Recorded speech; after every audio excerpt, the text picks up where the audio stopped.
1000 സബ്സ്ക്രൈബറായ സന്തോഷത്തിൽ മധുരമുള്ള എന്തെങ്കിലും ഉണ്ടാക്കാമെന്ന് കരുതി ഞാൻ ഉണ്ടാക്കിയത് കേട്ടോ. കേസരി, റവ കൊണ്ടുള്ള കേസരി. ഇത് വർഷങ്ങൾക്ക് മുമ്പ് യൂട്യൂബ് ചാനലൊക്കെ തുടങ്ങുന്നതിന് മുമ്പ് ഞാൻ ഉണ്ടാക്കിയിട്ടുണ്ട്. അതിൽ നിന്ന് വ്യത്യസ്തമായിട്ടാണ് ഇന്നിപ്പോൾ ഉണ്ടാക്കിയത്.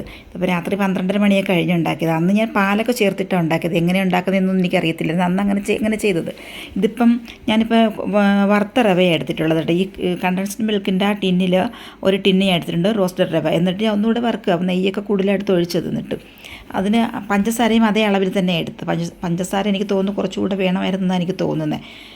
ഇത് വറുത്ത റവയായിട്ട് ഒന്നുകൂടെ എടുത്തു. പക്ഷേ ഇതിപ്പം രാത്രിയിലല്ലേ പെട്ടെന്ന് ഇങ്ങനെ ചെയ്തതാണ്. അപ്പോൾ അതിൽ അണ്ടിപ്പരിപ്പ് മുന്തിരി ഒന്നും ഇല്ലാതെ പെട്ടെന്ന് അത് വാങ്ങിക്കാൻ പോയപ്പോൾ രാത്രി വാങ്ങിക്കുന്നത് നടക്കത്തില്ല. പിന്നെ ഉള്ള കയ്യിലുള്ളത് വെച്ച് ചെയ്യാൻ നേരം റവയൊക്കെ ഇവിടെ ഉണ്ടായിരുന്നു, റവയും നെയ്യും എല്ലാം ഉണ്ടായിരുന്നു. അങ്ങനെ ചെയ്തതാണ്. പണ്ട് ഞാൻ ചെയ്തിട്ടുള്ളതെന്ന് വെച്ചാൽ റവ ഇങ്ങനെ വറുത്തിട്ട് മാറ്റി വെച്ച് പിന്നെ വെള്ളം തിളപ്പിച്ച് അതിനകത്ത് റവ തട്ടിയിട്ട് ഒഴിച്ച് ബാക്കി പാലൊഴിച്ച് അങ്ങനെയൊക്കെ ചെയ്തത്. ഇതിപ്പം വെള്ളം തിളപ്പിച്ച് അതിനകത്ത് ഒഴിക്കുകയാണ് ചെയ്തത്. അതിൽ കുറേശ്ശെ വെള്ളം ഒഴിച്ചപ്പോൾ കുറച്ച് കൂടുതൽ ഒഴിക്കണമല്ലോ. നമ്മൾ ഉപ്പുമാവ് ഉണ്ടാക്കുന്ന പോലെയൊന്നും അല്ലല്ലോ.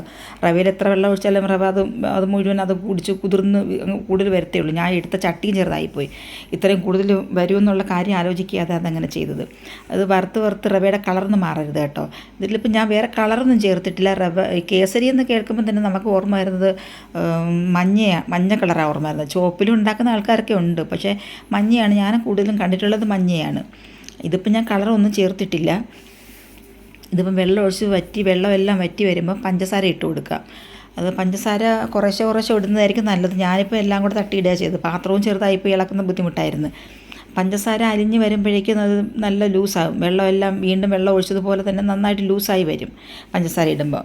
പഞ്ചസാരയുടെ അളവ് കൂട്ടിയാലും നമുക്കത് കേസരി നമ്മൾ സ്കൂപ്പ് ചെയ്ത് കഴിക്കുന്ന രീതിക്ക് അങ്ങനെ ചെയ്തെടുക്കുക. ഇതിപ്പോൾ ഞാൻ ചെയ്തത് പഞ്ചസാര അളവ് അധികം ചേർത്തിട്ടില്ല. അപ്പം മധുരം ഒരല്പം കുറവായിരിക്കും എന്ന് തോന്നുന്നു, നമുക്ക് മധുരം കുറവാണെന്ന്. പക്ഷെ കുഴപ്പമില്ല. അന്നേരം നമുക്കത് പാത്രത്തിൽ നിരത്തിയിട്ട് ഇത് കട്ട് ചെയ്തെടുത്തിട്ട് കഴിക്കുന്ന രീതിയിൽ അങ്ങനെ കിട്ടും. ഞാനിപ്പോൾ അങ്ങനെയാണ് ചെയ്യാൻ ഉദ്ദേശിച്ചത്. എന്നിട്ട് ഇവിടെ ഇത്രയും ലൂസായിട്ട് എനിക്കൊരു ഡൗട്ടായി. ഇതിപ്പോൾ അങ്ങനെ വറ്റി വരുമോ എന്നൊക്കെ സംശയം തോന്നി. പക്ഷെ കുഴപ്പമില്ലായിരുന്നു, അതൊക്കെ നന്നായിട്ട് വറ്റി വന്നിട്ടുണ്ടായിരുന്നു. എന്നിട്ട് ഞാനത് ഒരു ബൗളിലും കൂടി ചെയ്തു. പെട്ടെന്ന് ഞാൻ ബൗൾ എടുത്ത് വെച്ചിട്ടില്ലായിരുന്നു, വലിയൊരു പ്ലേറ്റ് എടുത്ത് വെച്ചിരുന്നു. ഇതിനകത്ത് പിന്നെ ഡൗട്ടായി, അതിനകത്ത് കൊള്ളില്ലെന്ന് സംശയമായി. എന്നിട്ട് പിന്നെ ഞാൻ വിചാരിച്ചു അതിൽ കൊള്ളിയില്ലെങ്കിലോ എന്ന് കരുതി ഒരു ബൗൾ തപ്പിയപ്പം കിട്ടിയത് വലിയ ബൗളാണ് കിട്ടിയത്. അതിനകത്ത് കുറേ കോരി വെച്ചു ഞാൻ. എന്നിട്ട് അതിനകത്ത് കോരി വെച്ചിട്ട് അവസാനം എടുത്ത പ്ലേറ്റ് വലുതായപ്പോൾ അതിനകത്ത് അത്രയും പിന്നെ വളരെ കുറച്ചേ ഉണ്ടായിരുന്നുള്ളൂ. തീ കുറച്ച് വെച്ചിട്ടാണ് ചെയ്യാൻ കേട്ടോ, തീ കൂട്ടിയിടരുത്. ലോ ഫ്ലെയിമിൽ വേണം വെച്ചിട്ട് ചെയ്യാനായിട്ട്. എടുത്ത ബൗൾ കണ്ടോ ഇത്രയേ ഉള്ളതായിപ്പോയി. പിന്നെ പ്ലേറ്റിലേക്ക് നിരത്താൻ വേണ്ടി അധികമൊന്നും ഇല്ലായിരുന്നു, പ്ലേറ്റിലേക്ക് കുറച്ചേ ഉണ്ടായിരുന്നുള്ളൂ. ഇതിപ്പം കളറൊന്നും ഇല്ലാത്തതുകൊണ്ട് നമുക്കിത് കാണുമ്പോൾ എന്താ തോന്നുന്നറിയാമോ? കളറില്ലാത്തതുകൊണ്ട് കണ്ടാൽ തോന്നും ഇത് എന്നിട്ട് മണ്ണപ്പം ചുട്ടു വെച്ചിരിക്കുന്ന പോലെ ആ ബൗളിലുള്ള കാര്യം അത് തട്ടി വെച്ചപ്പോഴത്തേനാണ് ഇത് പ്ലേറ്റിലിട്ടപ്പോൾ വലിയ പ്ലേറ്റായിപ്പോയി കേട്ടോ. അതിലെങ്ങും പറ്റാനില്ലായിരുന്നു. അത് പിന്നെ നടുക്കായിട്ട് കുറച്ച് ഒതുക്കി ഇങ്ങനെ വെച്ച് എല്ലാം നിരത്തിയൊക്കെ എടുത്ത് കുറച്ച് പാടുവിട്ടൊക്കെയാണ് നിരത്തി അങ്ങനെയൊക്കെ എടുത്തത്. ഇതിപ്പം ബൗളിൽ തട്ടി വയ്ക്കുമ്പോൾ നോക്കണേ, ഇതിപ്പം അതിൻ്റെ കളറുണ്ടെങ്കിൽ നല്ല ചൂടായിരുന്നു, പിടിക്കാൻ കൈ കൊണ്ട് തൊടാൻ വയ്യായിരുന്നു. എടുത്ത ബൗളും വലുതായിപ്പോയി. അവസാനം എങ്ങനെയൊക്കെ തട്ടി അതിനകത്ത് വെച്ചു. ഇതിപ്പം കണ്ട് നമ്മൾ കുഞ്ഞിലെ മണ്ണപ്പം ചുട്ട് കളിക്കത്തില്ലേ, ഏതാണ്ട് അതെൻ്റെ ഓർമ്മയാണ് വരുന്നത്. അതുപോലെ തോന്നും കണ്ടാൽ അതിൻ്റെ കളറും ഇതിങ്ങനെ ഷേപ്പും കാണുമ്പോഴത്തേന്.